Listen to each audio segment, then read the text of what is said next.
నమస్తే, welcome to Shri media. నేను మీ విష్ణుప్రియ.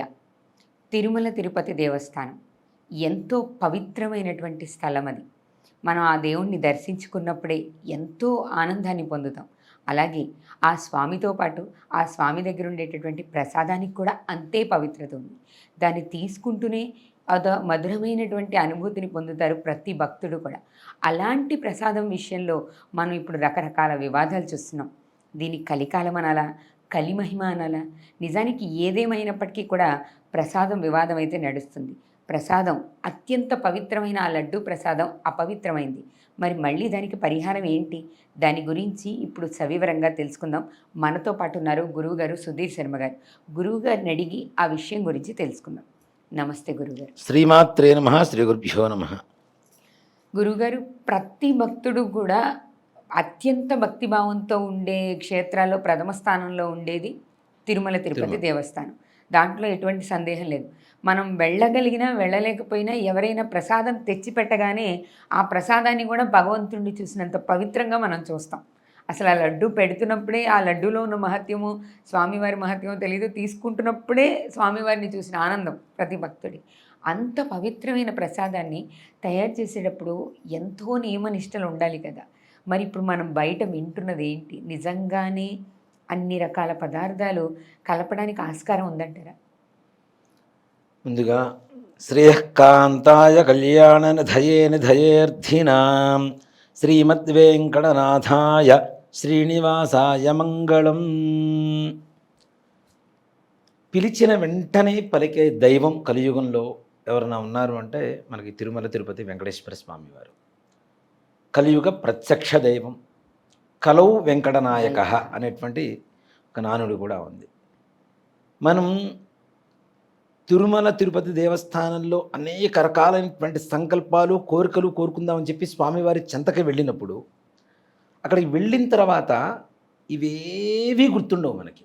నిజం, ఏవి గుర్తుండవు. అసలు ఆయన చూసిన పరమానందం ఏదైతే ఉంటుందో ఆ ఆనందంలో ఇవన్నీ మర్చిపోతాం మనం. ఆయన చూడటానికే కళ్ళు చాలవేమో, ఈ క్షణం చాలదు కదా అనుకునే ఒక తపనతో ఉంటాం. అలాగే వెంకటేశ్వర స్వామివారి దేవాలయంలో ఉండేటువంటి ఒక మహత్వం ఏమిటి అంటే, మనం ఒక గంట సేపు స్వామివారు ఎదురుగా నిలబడి మొత్తం ఆపాదమస్తకం దర్శనం చేసుకున్న బయటికి వచ్చిన మరుక్షణం ఆ విగ్రహ రూపం అనేది మా కళ్ళ ముందు కనపడదు. అవును, అసలు ఎవ్వరికి ఎంతసేపటికి ఆభరణాలు ఇవన్నీ చూస్తున్నాం కానీ బయటకు వచ్చిన తర్వాత మరలా ఆ రూపం అనేది మన కళ్ళకి రాదు. మిగతా ప్రతి దేవాలయంలోనే ఇది జరుగుతుంది కానీ తిరుపతిలో జరగదు. తిరుమల వెంకటేశ్వర స్వామి వారి ఇది మహత్యం. అది ఒక మాట చెప్పాలంటే ఆదిశంకరాచార్య స్వామి వారు కూడా స్వామివారిని ఆరాధించినట్టుగా దాఖలాలు ఉన్నాయి. ఆదిశంకరాచార్య స్వామి వారు పాదపీఠం వద్ద సకల ధనజన వశీకరణ సర్వాకర్షణ యంత్రాన్ని స్థాపించారనేటువంటి ఇది కూడా ఉంది. అలాగే భజ గోవిందం కూడా వెంకటేశ్వర స్వామి వారిది, ఈ మన ఆదిశంకరాచార్య స్వామి వారు రాసిందే. కలియుగంలో ఒక మాట చెప్పాలి అంటే ఎవరికి ఏ కష్టం వచ్చినా తల్లి తండ్రితో పాటు సమానంగా ఎవరితన్నా చెప్పుకుంటారు అంటే వెంకటేశ్వర స్వామి వారితోనే. మనకి ఇప్పుడు అంటే చాలా వరకు తెలియదు కానీ పూర్వకాలంలో ఏ ఆపద వచ్చినా మొట్టమొదటిగా చిన్న క్లాత్ ఒకటి పసుపు పూసేసి తీసేసుకొని దాంట్లో 11 రూపాయలు పెట్టి ముడుపు కట్టేసి దేవుడి దగ్గర పెట్టేసి ముడుపు కట్టాము దేవుడి దగ్గర పెట్టేసేవాళ్ళు. అలాగే మనం చేసినటువంటి పుణ్యం మన బొటన వేళకి ఎలా వస్తుందో, పాదాలకు వస్తుందో, చేసిన పాపం తల నీలాలకు వస్తుంది. ఈ మెదడుతోనే కదా మనం ఏం పని చేసినా కూడా. కాబట్టి ఈ నీలాలలో ఈ పాపం అంతా కూడా ఇరుక్కుంటుందని ఆ నీలాలు పాపం కూడా ఆయనే తీసుకునేంత గొప్ప శక్తి వెంకటేశ్వర స్వామి వారు. మనం చేసేటువంటి ప్రతి పాపం కావచ్చు అన్నీ కూడా తీసుకొని సద్గతిని కలుగు చేసేటువంటి వాడు. వైకుంఠాస్తం అంటారు. వైకుంఠాన్ని నా పాదాలు ఇట్లా ఉంటుంది కదా, ఇది పట్టుకుంటే నీకు వైకుంఠమేరా అని చెప్పడమే ఈ పాదాలకు ఉండేటువంటి ఆ ముద్రకు ఉండేటువంటి పరమార్థం కూడా. నువ్వు ఇక్కడ శరణ పొందు పైకి వెళ్తావు, వైకుంఠంలో వెళ్తావు అని చెప్పడమే ఆ యొక్క వైకుంఠహస్తం కానీ కటిహస్తాన్ని కానీ ఉండేటువంటి పరమార్థం కూడా. అలాంటి పరమ పవిత్రమైనటువంటి దేవస్థానం తిరుమలలో ఉండేటువంటి దేవస్థానంతో పాటు ప్రతి హిందువుల హృదయ మందిరంలో కులమైనటువంటి భగవంతుడు వెంకటేశ్వర స్వామి వారు. నిజంగా అంటే నాకు బాగా గుర్తు ఏంటంటేనమ్మా, మా నాన్నగారు మా చిన్నప్పుడు చనిపోయే సమయం ముందు దాదాపుగా చేదాటిపోయింది విషయం. ఆ సమయంలో కూడా మా అమ్మగారికి ఒక నమ్మకం అన్నమాట, వెంకటేశ్వర స్వామికి ముడుపు కడితే బాగుంటుందేమో, పోయి కట్టండిరా అని ఇంటికి వెళ్ళే లోపల మా నాన్నగారు కాలం చేయడం అనేది జరిగింది. నిజంగా అంటే అప్పట్లో భగవంతుడిని ఎంత ఇదిగా నమ్ముతున్నారు అనేది అర్థమైపోతుంది మనకి. అలాగే పుట్టెంట్రుకలు కానీ, పుట్టెంట్రుకలు కూడా అక్కడ తీయడానికి అవకాశం లేకపోతే ఇంటి దగ్గర తీసి ముడుపు గట్టి పవిత్రంగా ఓ పక్కన పెట్టి, ఇప్పుడు అమెరికాలో ఉండే వాళ్ళు కూడా అదే పని చేస్తున్నారు, పక్కన పెట్టి అవి తీసుకొచ్చి మరలా స్వామివారికి సమర్పించడం అనేది జరుగుతుంది కళ్యాణ కట్టలో. అంత పరమ పవిత్రమైనటువంటి దేవస్థానం హిందువులందరికీ ఒక హిందువులకి ఒక బ్రాండ్ అనమాట. ఒక మాట చెప్పాలంటే ఒక మార్క్. ప్రపంచంలోనే అత్యంత శక్తివంతమైన, అత్యంత పవిత్రమైన, అతి సంపదలు కలిగినటువంటి దేవాలయాల్లో తిరుపతి 2వ స్థానంలో ప్రపంచంలోనే ఉంది. ఇప్పుడు అనంతపద్మనాభ స్వామి వచ్చిన తర్వాత, అంతకుముందు మొదటి స్థానంలోనే ఉంది అంతవరకు కూడా. అంటే ఆయన సంపదని మన దగ్గర నుంచి తీసుకుంటూ మనకు మాత్రమే మరలా ఖర్చు పెట్టి ఇచ్చేంత స్థాయిలో ఉండేటువంటి ఒక దేవాలయం కూడా, ధర్మాధిక కార్యాలకు కూడా వాడేటువంటి దేవస్థానం. అంత పరమ పవిత్రమైనటువంటి దేవస్థానంలో ఇతర దేశస్తులు రావాలంటే సమ్మతి పత్రం మీద సంతకం పెట్టి మరీ లోపలికి రావాలి. నేను ఈ దేవుడిని నమ్ముతున్నాను అని చెప్పి సమ్మతి పత్రం మీద సంతకం పెట్టి రావాలి. దీంట్లో ఇతర మతస్థులు ఎప్పుడైతే మన ధర్మంలోకి వచ్చేసారో, ధర్మంలోకి రాల వాళ్ళు ధర్మ కార్యాలలో వాళ్ళని ఉద్యోగస్తులుగా నియమించారు. వాళ్ళేంటి జస్ట్ కూలీలే. ఉద్యోగస్తులు అంటే కూలీలు మాత్రమే, అంతే కదా. కూలీ వాడు ఏం చేస్తాడు, వాడి మతాన్ని వాడు నమ్ముకుంటే ఇక్కడ పనిచేస్తున్నాడు. దాంతోపాటు ఇక్కడుండేవాడికి కూడా పక్కవాడికి అంటిస్తూ ఉన్నాడు. అసలు వేరే మతస్థుల్ని మన ధర్మంలో పనిచేయడానికి మనం ఒప్పుకుంటున్నాము. మనం వెళ్ళి ఒక చర్చిలోనో లేదంటే ఒక మసీదులోనో పనిచేస్తామంటే చేయనిస్తారా? పని మనుషులుగా కూడా ఒప్పుకోరు. అసలు పని చేయడం దాకా కాదు గురుగారు, మనం ఇలా బొట్టు కుంకుమ పెట్టుకొని లోపలికి అక్కడికి వెళ్తామంటే కూడా అనుమతించరు వాళ్ళు. అసలు ఒక శత్రువుని చూసినట్టే చూస్తుంటారు. ఏదన్నా నిజంగానే వాళ్ళలో ఎవరితోనో అవసరం ఉండి మనం ఆ మతాన్ని నమ్ముతున్నామా, అక్కడ పనిచేస్తున్నామా లేదు, కేవలం ఏదో ఒక అవసరం లోపలికి వెళ్ళాలి అంటే బొట్టు పెట్టుకున్న వాళ్ళు, కుంకుమ పెట్టుకున్న వాళ్ళు చర్చిలోకి రాకూడదు అనే పద్ధతులు కూడా బయట ఉన్నాయి. మరి అలాంటప్పుడు మన హిందూ సాంప్రదాయంలో ఇది లేకపోవడానికి కారణం ఏంటి? కారణం అంటే ఒకటేనమ్మా, రాజకీయం. ఇది ఖచ్చితంగా చెప్తాను. మన వాళ్ళు మాత్రం ఓ బక్రీదో ముసల్మాన్ పండగ రాగానే, లేదు ఒక క్రిస్టియన్ పండగ రాగానే టోపీలు తగిలించుకుంటారు, వైట్ అండ్ వైట్ వేసుకుంటారు, వెళ్ళిపోతారు. వాళ్ళకి విందులు వినోదాలు ఇస్తారు, వాళ్ళకి ఏవో ఆ పార్టీల పేర్లు కూడా ఏదో అంటుంటారు, అవన్నీ ఇస్తుంటారు. ఒక్కళ్ళు వాళ్ళు వచ్చి మన పండక్కి ఎవరైనా ఒక కానుక సమర్పించడం కానీ, మన ప్రసాదం తినడం కానీ ఒక్కళ్ళు చేస్తారా? చేయించగలుగుతామా మనం? అలాంటప్పుడు మనం ఎందుకు చేయాలి? ఇది మన దేశం, మన హిందువుల దేశం, హిందూ దేశం. ఇండియా అనేటువంటి పదాన్ని కూడా తొలగిస్తున్నారు మనం ఈ మధ్య, భారతదేశం అనేటువంటి. అవునా? అంటే అలాంటి పరిస్థితుల్లో ఇతర మతాలు మన దగ్గర రాజ్యం వెళ్తున్నాయంటే అది హిందువుల చేతగానితనమా లేదంటే రాజకీయ కుటిలత్వమా అంటే హిందువుల చేతగానితనం అని ఒకటి ఒప్పుకుంటా. నిజంగా ఒక మాట చెప్తాను, ఆంధ్రప్రదేశ్లో ఉన్నటువంటి హిందువులు చేతగాని వాళ్ళనే చెప్తా స్పష్టంగా. నిజం. దేనికంటే వాళ్ళు చేతగాని వాళ్ళు కాబట్టి ఎవరినో తీసుకొచ్చి కూర్చోబెట్టి సింహాసనం మీద శ్లోకం ఉంది కదా, కనక సింహాసన సునకము కూర్చుండబెట్ట వెనకడి గుణమేళ మాధురు కదరా సుమతి అని. సో కుక్కను తీసుకొచ్చి కూర్చోబెట్టారు. ఏం చేసింది? సింహాసనం మొత్తం గీకి పెట్టేసి వెళ్ళిపోయింది. అంటే హిందూ ధర్మం రాజు వెళ్తున్నటువంటి ఒక స్థానంలో ఒక వేరే మతాన్ని నమ్ముతున్నటువంటి, వేరే మతంలోకి వెళ్తున్నటువంటి, కేవలం బైబిల్ని మాత్రమే ఎక్కువగా ప్రధానంగా తీసుకొని వ్యవహరించేటువంటి, తన జీవన శైలిని నడిపించేటువంటి ఒక కుటుంబంలో ఉండేటువంటి వ్యక్తిని తీసుకొచ్చి అంటే ఇక్కడ చాలామంది అనుకుంటారు కులమతాలు ఇక్కడ కూడా రేపుతున్నారని. కులమతాలు కాదు, ఏదైతే ఒక ధర్మం ఉందో ఆ ధర్మాన్ని ఇప్పుడు నీ చర్చికి వచ్చి నేను మొత్తం ప్రసాదం పెడతానంటే నువ్వు తింటావా? నువ్వు ఊరుకుంటావా? దీంట్లో కొత్తది ఇంకోటి వచ్చింది, జై భీమ్. అంటే ఎవ్వడికి హిందువుల మీద దాడి చేయడానికి ఒక అవకాశం కావాలి అంటే పాపం ఆయన ఒక ఆయన దొరికారు, అంబేద్కర్ గారు. ఆయన తీసుకొచ్చి నిల్చోబెడుతున్నారు. అంబేద్కర్ గారు హిందువులకి ఏమన్నా యాంటీనా? ఆయన ఏమన్నా కాదుగా. అందరికీ ఒకేలా రాశారుగా, రాజ్యాంగం మొత్తం అందరికీ ఒకటే రాశారుగా. అవునా? మరి రిజర్వేషన్లు అని చెప్తున్నారమ్మా. రిజర్వేషన్లు ఎవరికి ఇచ్చారు? ఒకప్పుడు వెనకబడ్డ మతాల వాళ్ళకి, కులాల వాళ్ళకి ఇచ్చాము. దేనికంటే జ్ఞానం, సంపద మొత్తం, విద్య మొత్తం కూడా బ్రాహ్మణుల దగ్గరే దాచిపెట్టుకున్నారు. ఉన్నత కులాల వాళ్ళు మాత్రమే అగ్ర దాచిపెట్టుకున్నారు, కులాల్లో ఉంది. వాళ్ళ దగ్గరే ఉన్నాయి, మాకు లేవు కాబట్టి మాకు రిజర్వేషన్లు కావాలని అన్నారు. అంటే దీన్ని బట్టి నువ్వు చెప్పకుండానే అగ్ర కులస్తుల వాళ్ళు జ్ఞానవంతులు అని చెప్పి నువ్వు ఒప్పుకుంటున్నావుగా, నువ్వు అజ్ఞానం అని చెప్పి నువ్వు ఒప్పుకుంటున్నావుగా, అంతే కదా. మరి ఇప్పుడు జ్ఞాని అని నేను అయ్యాను అని చెప్పి చెబుతున్నావు కదా, మరి జ్ఞాని అయినప్పుడు నీకు రిజర్వేషన్లు దేనికి? వద్దు కదా. అంబేద్కర్ గారు కూడా ఎంతవరకు కొంతకాలం వరకు రాస్తే ఈ రాజకీయ నాయకులు ఏం చేస్తున్నారు, వాళ్ళ లబ్ధి కోసం దాన్ని కంటిన్యూ చేసుకుంటూ వస్తున్నారు. మీకు రిజర్వేషన్లు. సో ఇప్పుడు బంగ్లాదేశ్లో జరిగింది అదే కదా, అవునా? రిజర్వేషన్ల కోసమని గొడవలంతా జరిగినాయి అక్కడంతా. ఆ వంకబెట్టి వేరే కారణాల వల్ల కూడా మొత్తం యుద్ధాలు జరిగినాయి, అంతా నాశనం చేసి పెట్టారు. రాబోయే రోజుల్లో కూడా ఆంధ్రప్రదేశ్ కావచ్చు, భారతదేశం కావచ్చు, మన హిందూ ధర్మాన్ని కాపాడేటువంటి నాయకులు తప్ప వేరే ఇతర మతస్థులు ఎవరైనా వస్తే, మరో పాకిస్తాను, ఈ వీళ్ళు ఉంటారు కదా క్రిస్టియన్స్ దేశం ఏదో ఉంటారు, ఆ దేశంలా ఇజ్రాయిల్ లాగా మరో పాకిస్తాన్ లాగా మారిపోయేటువంటి సంపూర్ణమైనటువంటి అవకాశాలు అయితే ఉన్నాయి. ఇప్పటికైనా బుద్ధి తెచ్చుకోండి హిందువులందరూ కూడా.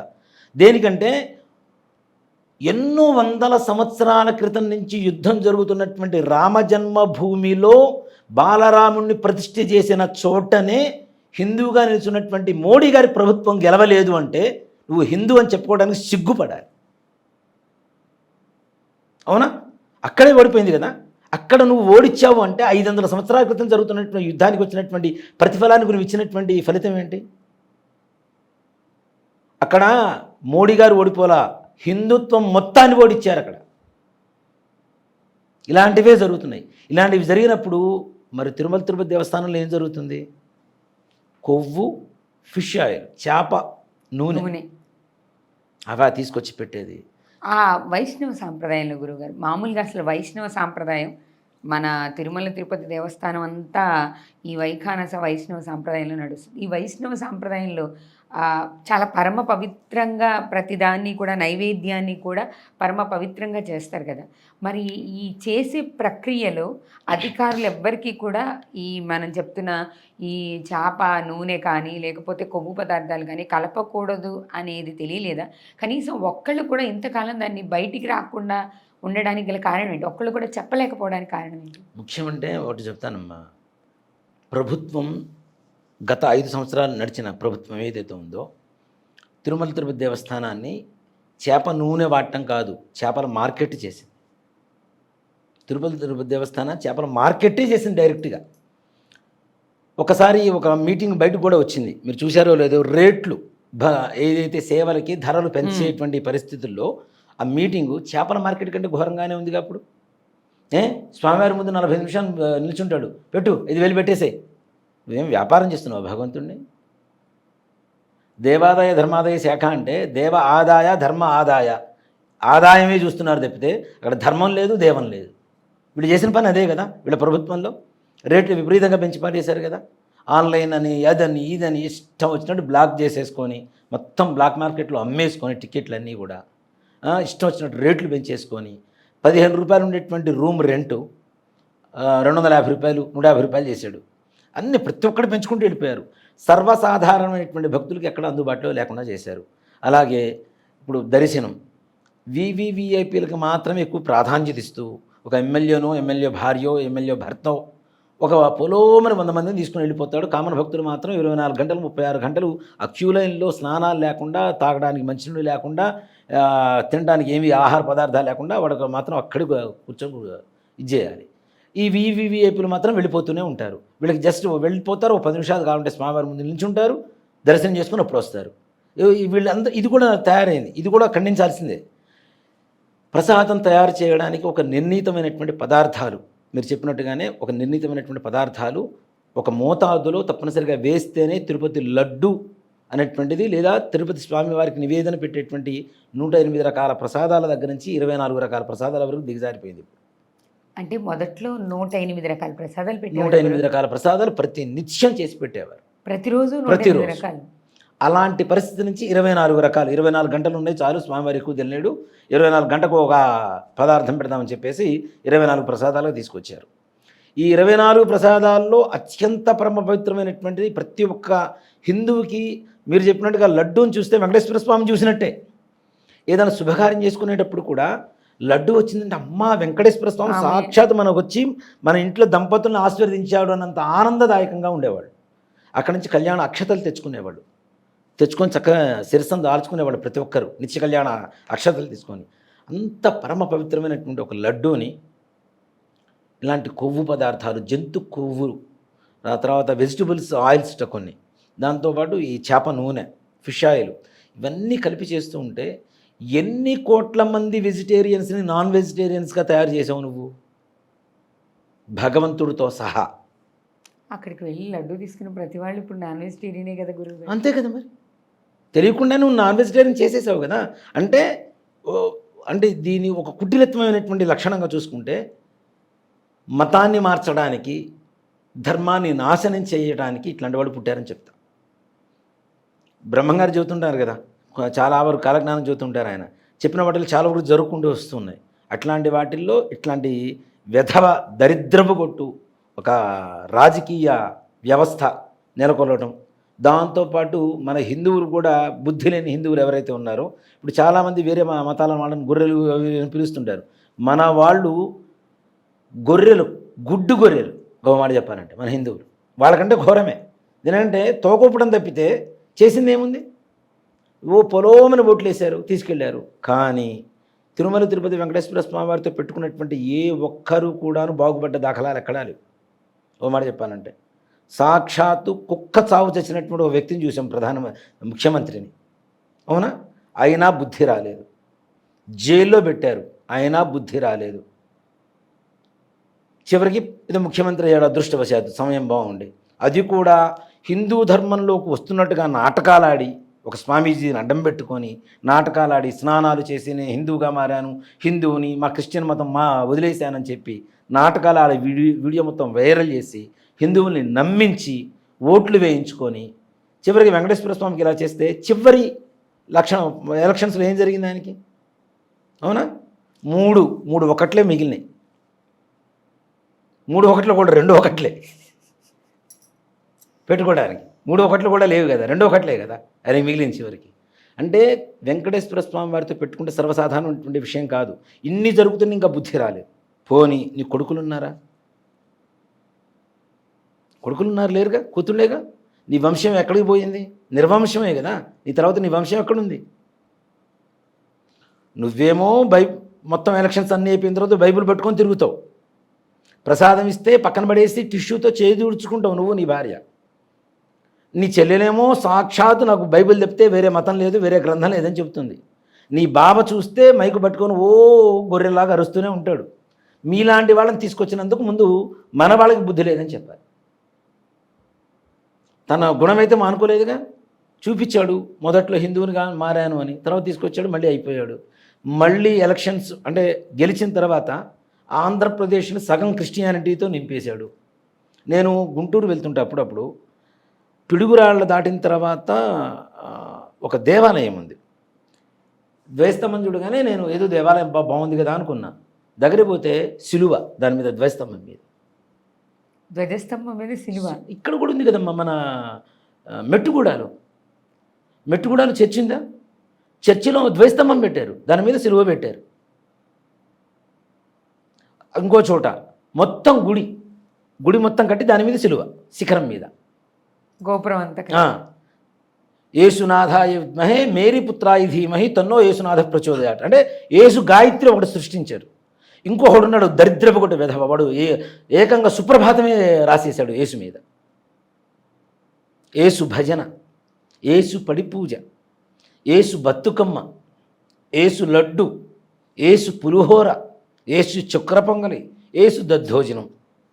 నీకు విగ్రహారాధనే లేదు అన్న వెధవి మరి విగ్రహానికి ఎందుకు పెడుతున్నావు? ఎక్కడో ఒక ఎండిపోయిన కట్టె మీద శవాన్ని వేలాడదీశారు, దాన్ని మతం అని చెబుతున్నావు.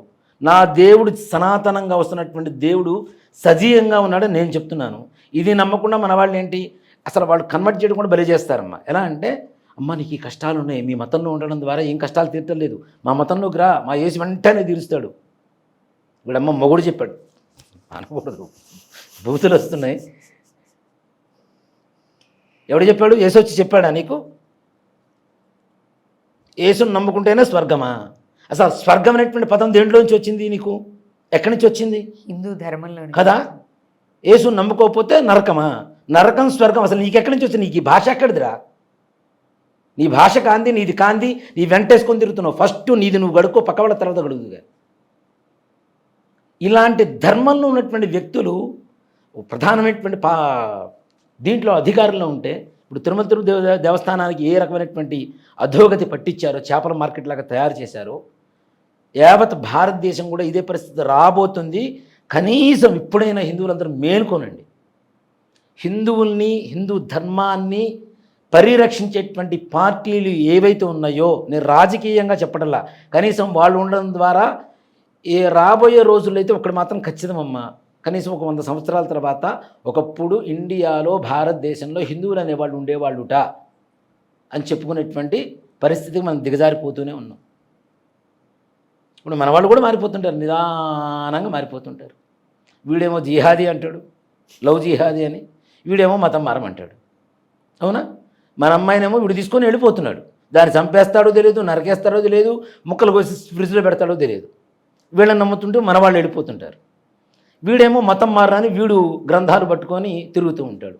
పోనీ ఇంటికి వచ్చిన వాడు బొట్టు పెట్టుకుంటాడు అంటే బొట్టు పెట్టుకోడు, వాడు మన ప్రసాదం తినని అంటాడు. మళ్ళీ అసలు ఒక్క మాట చెబుతా, ప్రసాదం తినను అనేటువంటి ఒక యేసు మతం ఏదైతే ఉందో, పిచ్చి మతం, గొర్రెల మతం ఏదైతే ఉందో, రాధా మనోహర్ దాస్ గారు అయితే గొర్రెలనే పిలుస్తారు అనేది నాకు బాగా నచ్చుతారు ఆయన ఈ విషయంలో.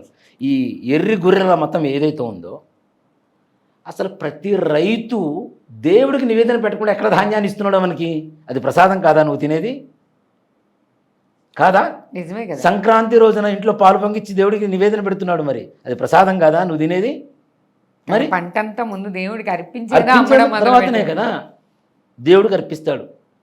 అక్కడ ఉండే పూజ ఎవరైతే పురోహితులు ఉంటారో పురోహితులకు అర్పిస్తారు, దేవాలయాలకు పంపిస్తూ ఉంటారు. కొంత అక్కడ పనిచేసేటువంటి వాళ్ళు ఎవరైతే కాపలా ఉంటారో వాళ్ళకి కానివ్వండి, ఆ ఊళ్ళో ఉండేటువంటి పోస్ట్ మ్యాన్లకు కానివ్వండి, అక్కడ వడ్డీర పనిచేసేటువంటి వాళ్ళకి కానివ్వండి, కొన్ని మతాల వాళ్ళకి, కులాల వాళ్ళకి ఎవరికైతే సంవత్సరానికి సరిపోను అంటే వాళ్ళు ఇవ్వగలిగినంత ఇచ్చిన తర్వాత ఇంటికి తీసుకొని వెళ్తాడు. మొట్టమొదటిగా దేవుడికే పెడతాడు. అది నువ్వు ప్రసాదం తింటాం కదా, నీకు ఎక్కడ ప్రసాదం లేకుండా ఉంది? మరి పండించే వాళ్ళందరూ క్రిస్టియన్సేనా?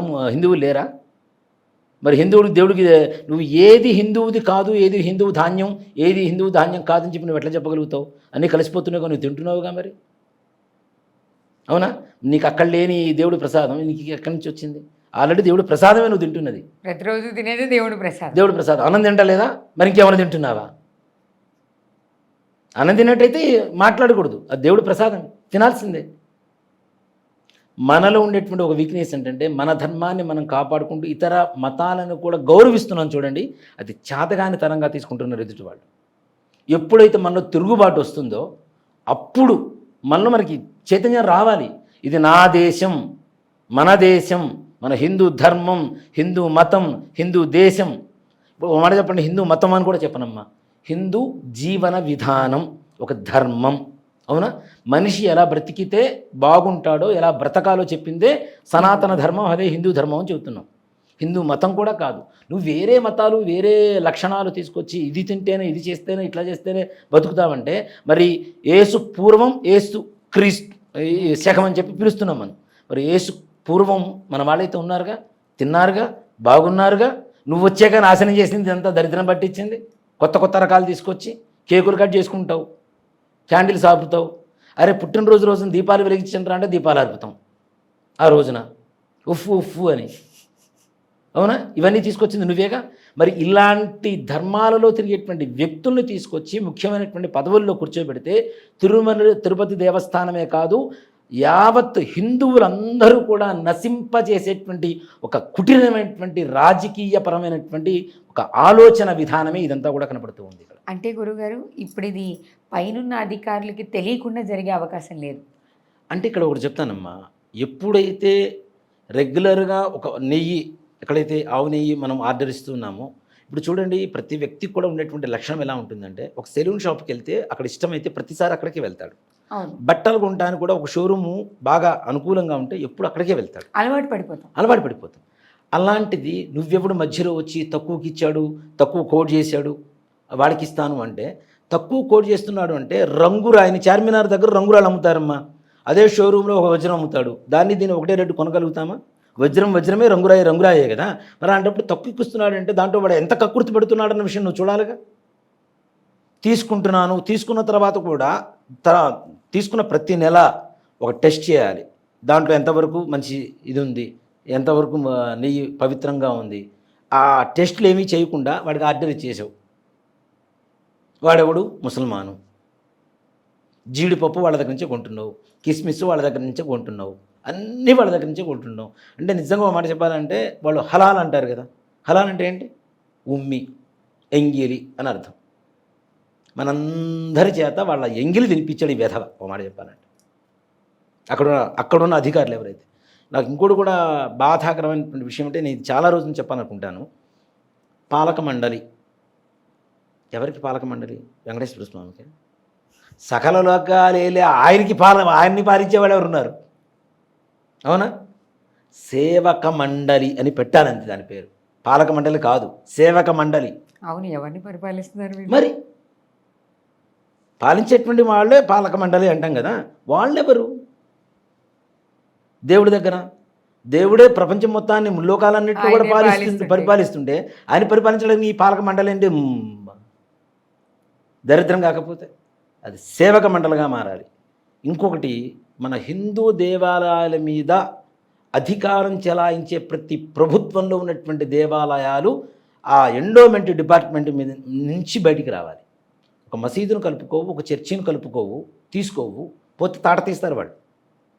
గ్యారంటీ.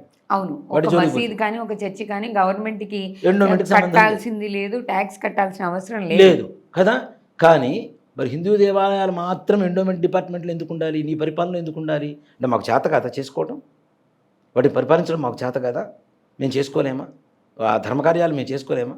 గురుగారు, ఇక్కడ ఒక విషయం, మామూలుగా కనీసం వాళ్ళు అనుకుంటున్నట్టు ఎండోమెంట్ డిపార్ట్మెంట్లో ఉన్నప్పటికీ కూడా ఒక హిందూ దేవాలయంలో అధికారులను నియమించాలి అంటే వాళ్ళకి నియమనిష్టలు ఉండాల్సిన అవసరం లేదా? అంటే వీళ్ళు హిందువే అయి ఉండాలి, లేదా వీళ్ళు వైష్ణవ సంప్రదాయాన్ని పాటించి ఉండాలి, వీళ్ళు లేదా ఈ శైవ సంప్రదాయాన్ని పాటించి ఉండాలి. ఈ నియమాలతో ఉన్న వ్యక్తి మాత్రమే ఈ దేవాలయంలో ఈ అధికారిగా ఉండాలి అని పర్టికులర్ రూల్స్ ఏం లేవా? అవి చెప్తున్నా కదమ్మా, వీళ్ళకి సానుకూలంగా మార్చుకున్నారు. అసలు పద్ధతి ఏమిటి అంటే, దేవాలయానికి ఒక ధర్మాధికారి కానీ, ధర్మకర్త కానీ, లేదంటే ఆలయంలో పనిచేసేటువంటి సేవకులు కానీ తప్పనిసరిగా పంచె కట్టుకొనే ఉండాలి. ఇప్పుడు ఎగ్జిక్యూటివ్ ఆఫీసర్స్ ఎంతమంది పంచెలు కట్టుకుంటున్నారు? ఏ దేవాలయానికి వెళ్ళినా బొట్టు పెట్టుకొని ఉండాలి. మన ధర్మం మీద నమ్మకం ఉండాలి, మన ధర్మంలో పరిజ్ఞానం కలిగి ఉండాలి, ఆగమ శాస్త్రంలో పరిజ్ఞానం కలిగి ఉండాలి. అది వైష్ణవాలయం అయితే వైష్ణవ ఆగమం, శైవ ఆలయం అయితే శివాలయం అయితే శైవాగమం. అలాగే వైదిక ధర్మానికి సంబంధించినటువంటి దేవాలయాలు కొన్ని ఉన్నాయి, వైదిక ఆగమం తెలిసి ఉండాలి. తెలుసున్నప్పుడు మాత్రమే అక్కడ కరెక్ట్ జరుగుతుందా లేదా అనేది నీకు తెలుస్తుంది. నీకెలా తెలుస్తుంది? ఇవేం తెలుసుకోకుండా తెలియని వ్యక్తిని అక్కడ తీసుకొచ్చి అట్లా చేస్తావు. అసలు ఒక ఎస్సీ ఎస్టీని కూడా కమిటీలో ఉండాలని చెప్పి దాంట్లో ఒక నిర్ణయం తీసుకున్నారు ఎండోమెంట్ వాళ్ళు. అది ఎలా తీసుకుంటావు? అసలు మన ధర్మాన్ని మొత్తం కాలరాసిన వాళ్ళు ఎవరు అంటే ఈ రకమైనటువంటి కొత్త ఇవి తీసుకొచ్చినటువంటి పద్ధతులు తీసుకొచ్చిన కమిటీలో ఒకళ్ళు ఉండాలంటే కనీసం వాళ్ళు భగవంతుడిని నమ్మి ఉండాలి కదా. అలా అసలు నాకు కొన్ని చోట్ల చూశాను నేను, పురోహితులే కొన్ని చోట్ల ఎగ్జిక్యూటివ్ ఆఫీసర్స్గా ఉన్నారు. అది నిజంగా హర్షించదగ్గ విషయం. వాళ్ళకి అన్నిటి పట్ల అవగాహన ఉంటుంది. కాబట్టి గుళ్ళో ఏ సమయానికి దీపారాధన చేయాలి, ఏ సమయానికి దేవాలయం తెరవాలి, ఏ సమయానికి ఏ నివేదన పెట్టాలి, నివేదనలో ఎలా ఉండాలి, ఏ మంత్రం చదవాలి, ఏ పూజ చేయాలి, ఏ పుష్పాలు వాడాలి, ఏ మంత్రం వాడాలి, వాడికి అన్నీ తెలుసుంటాయి. కాబట్టి తెలియని వాడిని తీసుకొచ్చి చిన్నప్పటి నుంచి 8 సంవత్సరాలు ఉపనయనం చేసుకొని 12 ఏళ్ళు 13 ఏళ్ల వరకు కష్టపడి గురువుగారి దగ్గర శుశ్రూష చేసి, కాళ్ళు కడిగి, కాళ్ళు ఒత్తి, వంట చేసి, బావిలో నీళ్లు తోడి, బోరింగులు పెట్టి నీళ్లు కొట్టి, గురువుగారికి సేవ చేసుకొని, గురువుగారి దగ్గర శుశ్రూష చేసి నేర్చుకున్నటువంటి వేదం నేర్చుకున్నటువంటి ఒక ఆగమం నేర్చుకున్నటువంటి వాడి మీద ఎవడో ఏబీసీలు చెప్పి చదువుకున్నటువంటి ఒకడు వచ్చి అధికారం చెలాయిస్తున్నాడు అంటే, పంతులు ఇక్కడే అని చెబుతున్నామంటే ఎక్కడికి తీసుకెళ్తున్నాం మన ధర్మాన్ని మనం? అది ఎంతవరకు కరెక్ట్? అవునా? అది కూడా తప్పే కదా. దానివల్ల కూడా మన ధర్మం అనేది వినాశనం అవుతుందని చెప్పుకోవాలి కదా. అంటే కనీసం చిన్న చిన్న దేవాలయాల్లో అవకాశం లేకపోయినా ఇలాంటి ప్రధాన దేవాలయాల్లో అధికారులను తీసుకునేటప్పుడన్నా ఇలాంటి నియమాలు ఖచ్చితంగా వాళ్ళు హిందువే అయి ఉండాలి, హిందూ ధర్మం పట్ల అవగాహన ఉండాలి, హిందూ ధర్మాన్ని నమ్మిన వాళ్ళు అయి ఉండాలి అనే ఒక నియమాలు ఉంటే ఇలాంటివి జరగకుండా ఉంటాయి. అలాగే తిరుమల తిరుపతి దేవస్థానంలో కూడా ప్రతి నెల ఒక పరీక్ష అనేది ఉండాలి. ప్రసాదాల మీద కానివ్వండి, అక్కడ జరిగేటువంటి ఆగమ శాస్త్రాల మీద కానివ్వండి, వాటి గురించి మాట్లాడితే వాళ్ళని తీసి పక్కన పడేస్తారు. ఆ పురోహితులు కానీ ఎవరినైనా, రమణ దీక్షితులు గారు పాపం ఆయన అట్లానే స్వామివారికి దూరం చేశారు, ఆయన్ని పట్టుకొని, పెద్ద ఆయన పట్టుకొని ఆయన ఇప్పటికీ కోట్ల చుట్టూ పాపం తిరుగుతూనే ఉన్నారు. ఆయన నిన్న లడ్డు గురించి మాట్లాడుతుంటే ఆయన కళ్ళలో నీళ్లు తిరుగుతున్నాయి పాపం. ఆయన బాధ నిజంగానే. ఇప్పుడు మన ఇంట్లో మనిషికి, మన ఇంట్లో దేవుడికి, భగవంతుడికి అన్యాయం జరుగుతుందంటే ఎవరికైనా ఇంతమందికి హృదయం రగిలిపోతుంది. అలాంటిది ఆయన అనునిత్యం స్వామివారిని దగ్గరగా చూసేటువంటి ఆయనకి ఎంత ఇది ఉంటుంది, ఎంత బాధ ఉంటుంది. సో అరే నా స్వామికి లడ్డూలు ఇలా చేశారా అని ఎంత బాధగా ఆయన మాట్లాడారంటే నిజం కళ్ళల్లో నీళ్లు తిరుగుతున్నాయి. అలాంటిది ఈ లడ్డూలు ప్రసాదాలు తయారు చేసేటువంటి నియమం ఏదైతే ఉందో ప్రతి నెల ఒక పరీక్ష అనేది ఉండాలి. దాంతోపాటుగా ఒక శిలాశాసనం లాంటిది, ఎన్ని బంగారాలు ఉన్నాయి ఇవన్నీ తీసి పక్కన పెడితే ప్రసాదం ఈ క్వాంటిటీ ఈ మోతాదులో ఉండాలి, ఈ పవిత్రమైనటువంటి సామాగ్రి వాడాలి అని చెప్పి ఒక శిలాశాసనం లాంటిది కూడా తయారు చేయించి పెట్టాలి. ఎందుకంటే భవిష్యత్ కాలంలో ఇంతకంటే దరిద్రులు రావచ్చు. ఇంకా ఈ అనుభవంతో జాగ్రత్త ఈ దరిద్రం కంటే ఇంకా పెద్ద దరిద్రం కూడా రావచ్చు కదా. మన హిందువులకు ఎట్లా బుద్ధి లేదు కాబట్టి మనల్ని కాపాడే వాళ్ళని ఎవరిని గెలిపించుకోలేం, పక్కన పడేస్తాం. ఇంకోళ్ళది ఏదో పట్టుకొని మనం తిరుగుతూ ఉంటాం.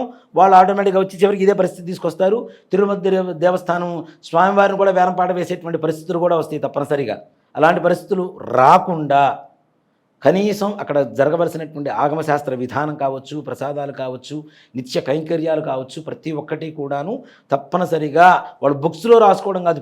బుక్స్లో రాసుకుంటే చించేస్తే చినిగిపోతుంది పేపరు. ఒక శిలాశాసనం లాగా తయారు చేయాలి.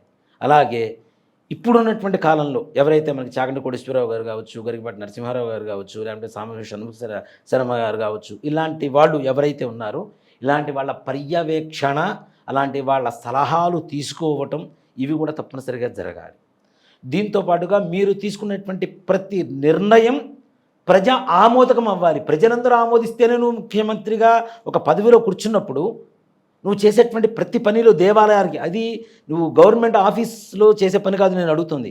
ఇది హిందువుల మనోభావాలకు సంబంధించినటువంటి, ఒక మతానికి, ఒక ధర్మానికి సంబంధించినటువంటి మనోభావాలకు సంబంధించినటువంటి విషయం కాబట్టి ఏదైనా నిర్ణయం తీసుకునేటప్పుడు అందరి మనోభావాలు సాధ్యమైనంత వరకు మనోభావాల ఆలోచన విధానం ఎలా ఉందో కూడా తీసుకోవాలి కదా తప్పనిసరిగా. తీసుకున్న తర్వాత ఒక నిర్ణయానికి వద్దాం. ఇది మేజర్గా ఉంది, ఇది మైనర్గా ఉంది, సో కాబట్టి దీనికి వెళ్తున్నాం, ఇలా చేద్దాం అని చెప్పి ఒక తీసుకొని వెళ్ళాలి కదా. అందులో ప్రపంచంలో ఎక్కడున్నా వెంకటేశ్వర స్వామి అనగానే వెంటనే గుర్తుకొచ్చేదే మనకి తిరుపతి.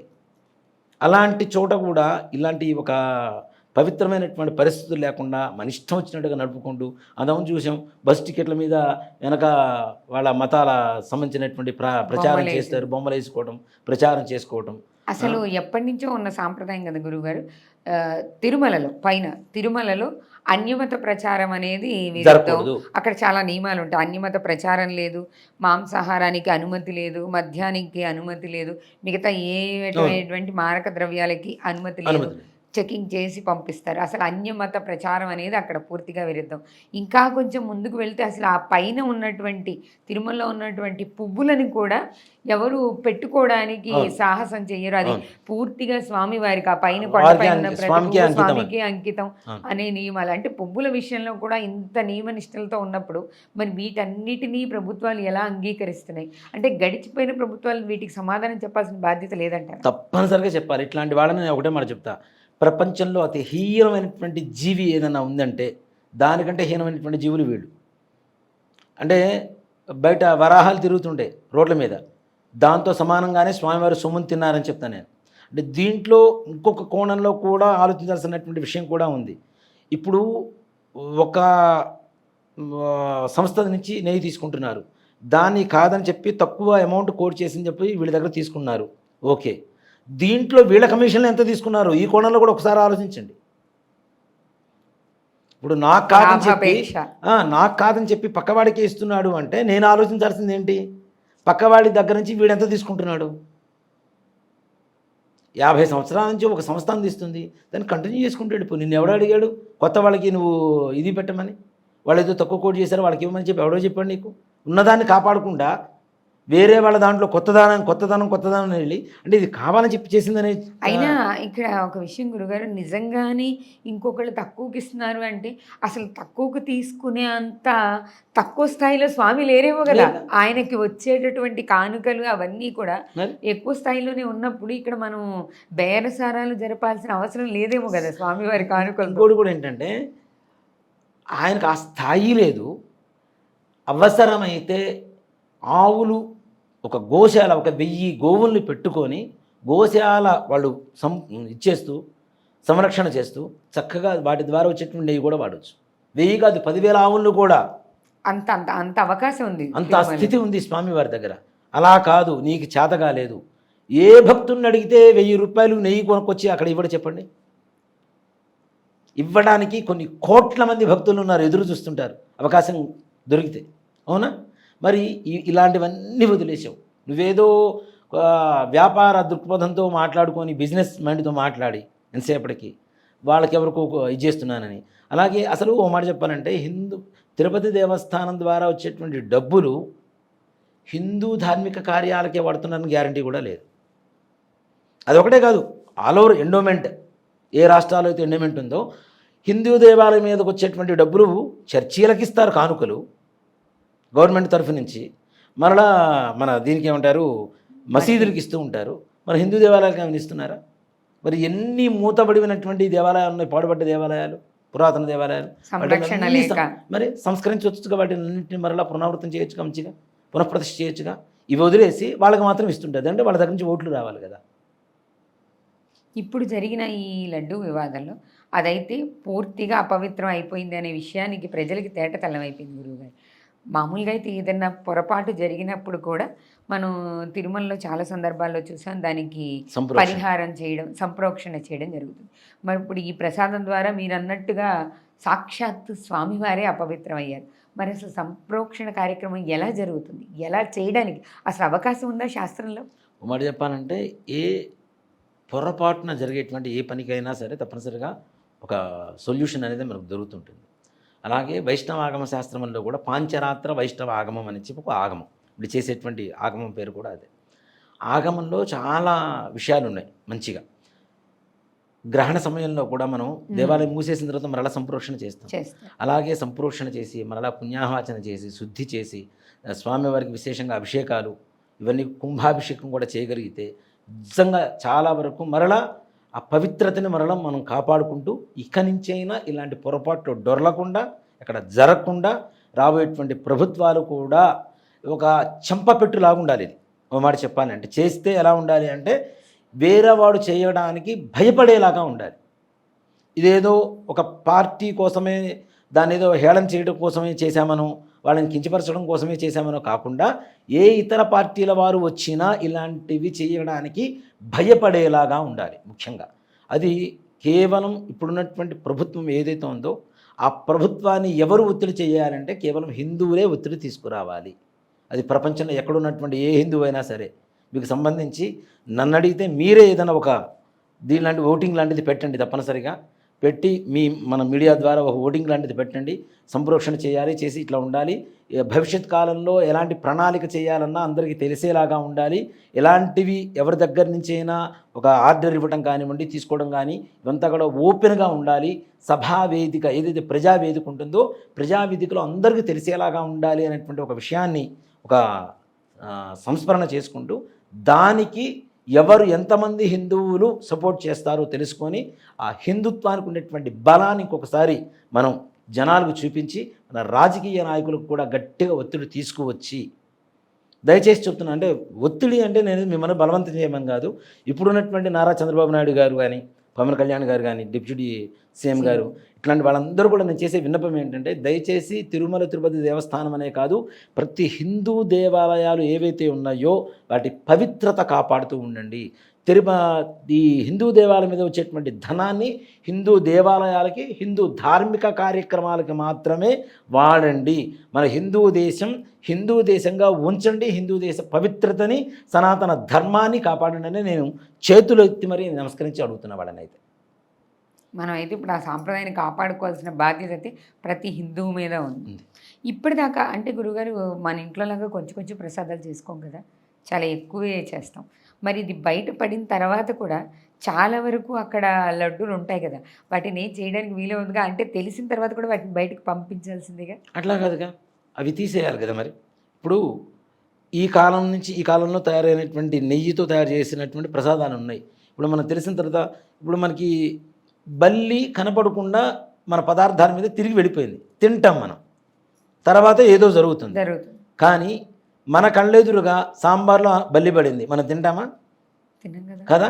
ఇది కూడా అదే పరిస్థితి కదా. ఇప్పుడు మనకి తెలిసింది, తెలియక జరిగింది, అయిపోయింది. తెలిసిన తర్వాత కూడా మరలా అలాంటి ప్రసాదాలని పక్కన పడేసి మరలా ఫ్రెష్గా తయారు చేయటం, చేసి స్వామివారికి కూడా సంప్రోక్షణ చేసిన తర్వాత మహాసంప్రోక్షణ, ఓ మాట చెప్పానంటే ఇది మహాపాపం చేసింది కూడా. కాబట్టి మహాసంప్రోక్షణ చేసిన తర్వాత తప్పనిసరిగా ఈ ప్రసాదాలు మరలా వితరణ చేయడం అనేది జరిగితే మాత్రం చాలా మంచిది.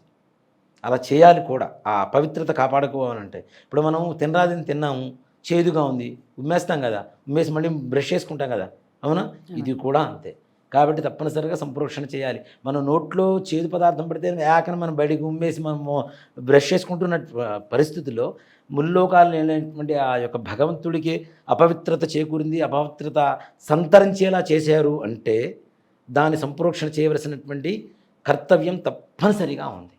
ఆ ప్రసాదం తయారు చేసేటప్పుడు గుడికి సంబంధించిన ఈ అర్చక స్వాములు ఎవ్వరూ దగ్గర ఉండరా గురుగారు? అంటే ఇక్కడ కొన్ని కుటుంబాల వారు మాత్రమే ఆ ప్రసాదాలకు సంబంధించినటువంటి పోటు అంటారు దాన్ని, ప్రసాదాలు తయారు చేసేటువంటి ప్రదేశాన్ని పోటు అంటారు.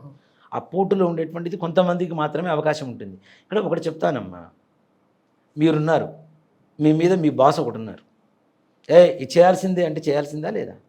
చేయాలి. చేయకపోతే మీకు జీవనం లేదు కదా, అవునా? అక్కడ జరిగింది అదే, భయపెట్టి భంగపెట్టి. ఇప్పుడు అందులో ఆ సమయంలో ఉన్నటువంటి వ్యక్తికి ఎదురు తిరిగితే ఏమైంది అనేది చాలామంది చూశారు. ఒక వీడియో చిన్న మీడియాలో వదిలిపెట్టినా, వ్యతిరేకంగా మాట్లాడినా, ఎలాంటి హింసలు జరిగినాయో, ఎన్ని కేసులు పెట్టారో, ఏమైనాయో అందరికీ తెలుసు. కేసులు పెట్టేవాడి మీదనే 100 కేసులు ఉన్నా సరే మళ్ళీ పక్క వాళ్ళ మీద మాత్రం కేసులు పెడుతుంటాడు.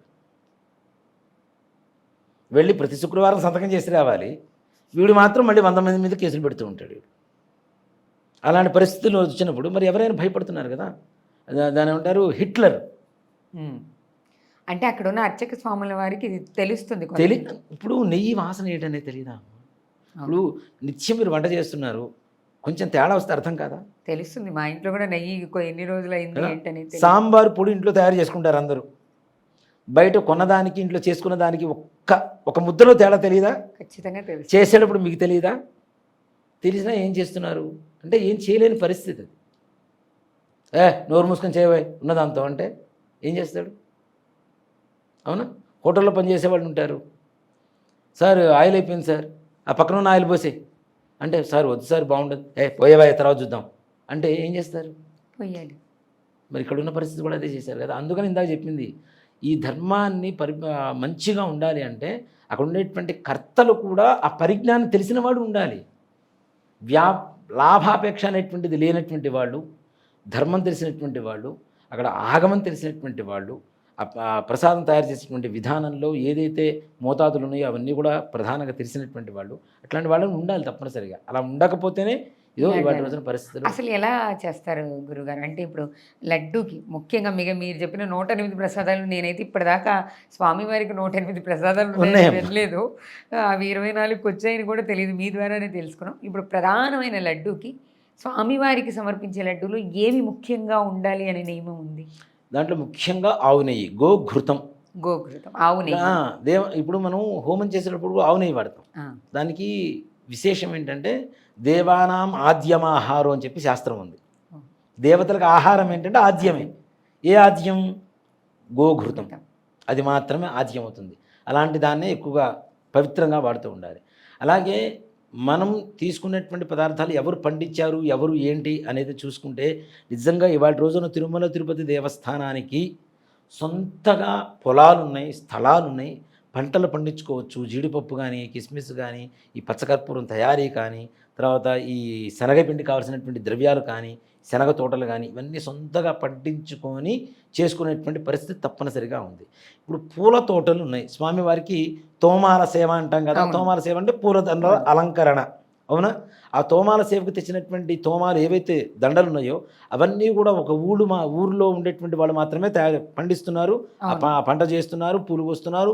కొంతమంది మాత్రమే అది కట్టేటువంటి మాలికలు ఉంటారు, వాళ్ళే కడుతూ ఉంటారు. అలా వాటికి ఉన్నప్పుడు వీటి కూడా నువ్వు ఎందుకు చేయకూడదు? ఆ పవిత్రత కాపాడాలి అనుకునేటువంటి భావన ఉంటే తప్పనిసరిగా ఇలా చేయొచ్చు కదా. అది మన కనసంలో జరుగుతూ ఉంటుంది కాబట్టి దాంట్లో ఎక్కడ కూడాను రాంగ్ అపవిత్రమయ్యే అవకాశం లేదు. కాబట్టి ఇలాంటివి చేయడానికి కూడా అది అవకాశం ఉంది. ఉన్న అవకాశాన్ని సద్వినియోగపరచుకోకుండా ఎంతసేపటికి ఇక్కడ ఒకటి చెప్తానమ్మా, ప్రపంచం మారిపోయింది. కలిధర్మం మీరు చెప్పినట్టుగా దీంట్లో కూడా ఏదన్నా లోటుపాట్లు చేయకూడదు అంటే చేయాలనుకున్న దరిద్రగొట్టు ఆలోచన ఉంటే ఎక్కడైనా చేస్తూనే ఉంటాడు. స్వామివారు అక్కడ నిజంగా ఉన్నారు అని వెళ్ళి దండం పెడుతున్నప్పుడు ఆయనకు అన్యాయం చేస్తున్నావు అన్న ఆలోచన ఎందుకు రావట్లేదు నీకు? వెళ్తావు, తలకు గుడ్డ చుట్టుకుంటావు, నెత్తిన తలంబరాలు పెట్టుకుంటావు, తిరుగుతావు, అన్నీ చేస్తావు, మళ్ళీ పక్కకు వచ్చి ప్రసాదం తుప్పుకొని బయటకు ఉమ్మేస్తావు. అలాంటి వాడికి నువ్వెందుకు అసలు? నాకు నమ్మకం లేదు, నేను రాను, ఇంకోళ్ళని పెట్టి చేయించుకోమని చెప్పు. అలా చేస్తే ఎక్కడ ముఖ్యమంత్రి హోదా ఎక్కడ ఇదైపోతుందో ఈ బాధ. నమ్మనివాడిని ఇప్పుడు నమ్మనివాడిని తీసుకొచ్చి ఎంత చేయిస్తే ఉంది? నమ్మేవాడిని ఎవరైనా నిజంగా కూలి వాళ్ళైనా సరే. అందుకనే చూడండి, ఇప్పుడు అక్కడ మనకి పొద్దున్నే తాళం తీసేవాళ్ళు కూడా ఎవరుంటారు? యాదవులు ఉంటారు, గొల్లలు. మనకు గొళ్ళెము అనేటువంటి పదం కూడా అక్కడి నుంచి వచ్చింది. గొల్లలు తీసేటువంటి తాళం కాబట్టి గొళ్ళెము అనేటువంటిది వచ్చింది మనకి. ఇంటికి గొళ్ళెం వేసారా? ఇప్పుడు గొళ్ళెలు లేవులండి, ఇప్పుడు రాకులు గీకులు అంటున్నాం కానీ గొళ్ళెం వేసారా అని చెప్పేవాడు. గొళ్ళెము అనేటువంటి పదం కూడా అక్కడి నుంచి వచ్చింది. గొల్లవారు పొద్దున్నే వచ్చేసి ఆయన తాళం తీసేవారు. ఇప్పుడు కూడా అదే ఆచారం, వాళ్ళ వంశీకులు మాత్రమే వచ్చి తీస్తూ ఉంటారు. అలాంటి సంప్రదాయాలు పాటిస్తున్నప్పుడు మరి ఇవి కూడా చేయడానికి అవకాశం ఉంటుంది కదా. ఈ అపవిత్రంగా ఎవరో పండించింది, ఎవరో చేసింది. నిజంగా ఒక మాట చెప్పాలి అంటే స్వామివారికి నివేదన పెట్టే దాంట్లో పెరుగన్నం కూడా అది మట్టి కుండలో. ఇప్పటికీ తొండమాన్ చక్రవర్తి కుమ్మరి చేసినట్టు తొండమాన్ చక్రవర్తి అని ఒక పాటలో కూడా వస్తుంది కదా. అంటే ఆ కుమ్మరి వంశంలో ఉన్నటువంటి వాళ్ళు తయారు చేసినటువంటి కుండలోనే ప్రతినిత్యం నివేదన పెడతారు. ఇక్కడ ఇంత పవిత్రత ఇవన్నీ కాపాడుతున్నప్పుడు అంటే జనాలకి నాటకం కోసమా, బిల్డప్ కోసమా, జనాన్ని మోసం చేయడం కోసమా? మోసం చేయడానికి అవకాశం ఉన్న ప్రతి చోట మోసం చేసుకుంటూ జనాలకి మిగిలిన వాటిలో మాత్రం మేము చేస్తున్నామని చెప్పడం కోసమా? కాదు కదా. ఏదైనా ఒక సంప్రదాయం ఉంటే, ఒక పద్ధతి ఉంటే దాని ప్రకారం చేయాలి. అవకాశం ఉన్నప్పుడు దాన్ని సద్వినియోగపరచుకోవాలి. అలా సద్వినియోగపరచుకోకుండా అపవిత్రమైనటువంటి సామాన్లు ఎక్కడెక్కడో నుంచి తీసుకొచ్చేసి మరి ఇంతకాలం ఏం చేశారు? ఇప్పుడు కాదు, కొన్ని వందల సంవత్సరాల నుంచి వెంకటేశ్వర స్వామి వారికి డబ్బు అట్లానే ఉంది, ఆస్తులు ఉన్నాయి చక్కగా. ఇప్పుడు ఎంతమంది రాజులు, ఎంతమంది చక్రవర్తులు తిరుపతి వెంకటేశ్వర స్వామి వారికి ఆస్తులు రాసి ఇవ్వలేదు, పొలాలు రాసి ఇవ్వలేదు. అవన్నీ ఏం చేస్తున్నారు? మన మధ్య అవి కూడా ఒక పరిస్థితి జరిగిందిగా, తాకట్టు పెట్టుకోవడానికి. కొన్ని రోజులు ఆగితే వెంకటేశ్వర స్వామిని వేలం పాటేసేటువంటి రోజులు కూడా వస్తాయి, ఇట్లాంటి దరిద్రులు రాజ్యం వెళ్తూ ఉంటే. కాబట్టి ఇప్పుడున్న ప్రభుత్వం అయినా ఇట్లాంటి వాటి పట్ల జాగ్రత్త వహిస్తూ నిజంగా హిందువుల మనోభావాలు కానీ ఇక్కడ ఓటు బ్యాంకింగ్ చూడకండి దయచేసి. దైవాన్ని దైవంగా చూడండి, ఓటు బ్యాంకింగ్ చూడొద్దు. ప్రతి మతం నీకు సపోర్ట్ చేయాలనుకున్నప్పుడు వాళ్ళ ధర్మంలో వాళ్ళని కరెక్ట్గా ఉండమని చెప్పండి. మన ధర్మాన్ని కాపాడాల్సింది. ఇప్పుడు మసీదుకి వెళ్ళి వీళ్ళు ఎవరైనా పెత్తనం చెలాయించగలుగుతారమ్మా? ఒక్కడు వెళ్ళి పెత్తనం చెలాయించగలుగుతాడా? ఈ ప్రసాదమే చేయాలి, ఇది ఇట్లానే పెట్టని చెప్పగలుగుతాడా? అవును, నిజమే. ఇప్పుడు మనం చాలా చోట్ల హిందూ దేవాలయాల మీద దాడులు చూసాం, హిందూ దేవతా విగ్రహాలు పగలగొట్టడం, వినాశనం చేశారు హిందూ సాంప్రదాయాన్ని. ఈ మధ్య అంటే ఈ లడ్డు వివాదం తర్వాత కూడా నిన్నగాక మొన్న వార్తల్లో చూసింది కూడా ఏంటంటే పైన ఆ జనాలందరూ ఉండే చోట మాంసాహారాన్ని వీళ్ళు తెచ్చుకొని తింటున్నారు. ఇది కూడా వార్తల్లో చూసాం.